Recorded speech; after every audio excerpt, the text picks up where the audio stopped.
Why did BLM buy LA mansion for $5.8 million from developer friend who paid $3.1 million for it just 6 days earlier?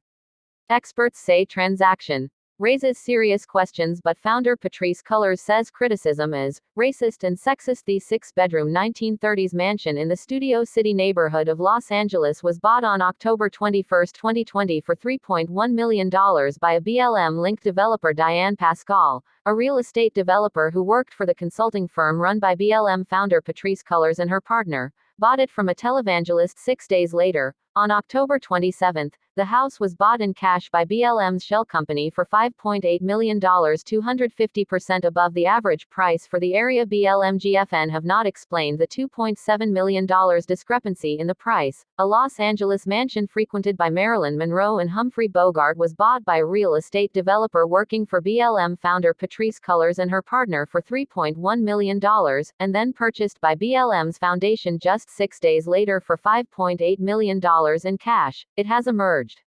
The purchase of the 6,500 square foot, 6-bedroom property in Studio City was first revealed on Monday by New York Magazine, amid growing questions about BLM's finances. The organization in February 2021 said it had taken in more than $90 million in 2020 and still had $60 million on hand, but it remains unclear how that money is being managed or even Cullors, the co-founder of the organization, resigned in May 2021 as director of the Black Lives Matter Global Network Foundation (BLMGFN) amid scrutiny of her property empire.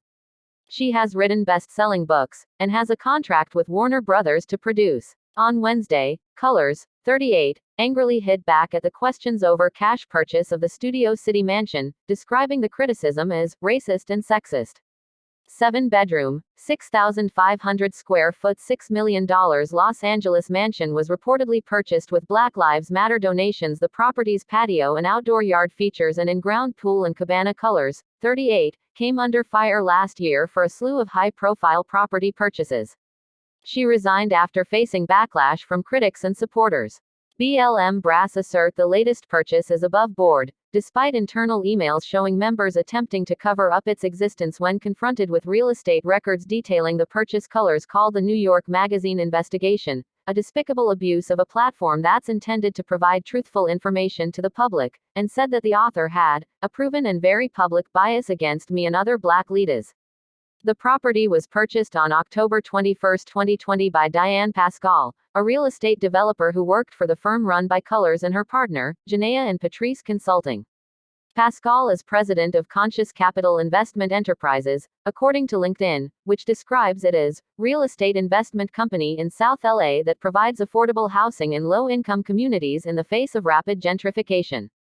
Yet 6 days after it was purchased, on October 27, Pascall transferred the property to BLMGFN for $5.8 million, with BLMGFN paying Pascall in cash, and the purchase registered to a shell company registered several days before. The purchase came days after BLMGFN received an injection of $66.5 million in donations that had flooded in from around the globe after the murder of George Floyd at the hands of a Minneapolis policeman. The $2.7 million increase in value in less than a week has not been explained. A review of property assessment records show the value of the mansion BLMGFN purchased skyrocketed while all the neighboring properties saw an average of less than a 5% increase, he said. Cullors emphasized in Tuesday's statement that she never lived in the property, but she did not attempt to explain the price. I want to be clear, while I will always see myself as a part of the BLM community, I am no longer in leadership and I am not a part of any decision-making processes within the foundation.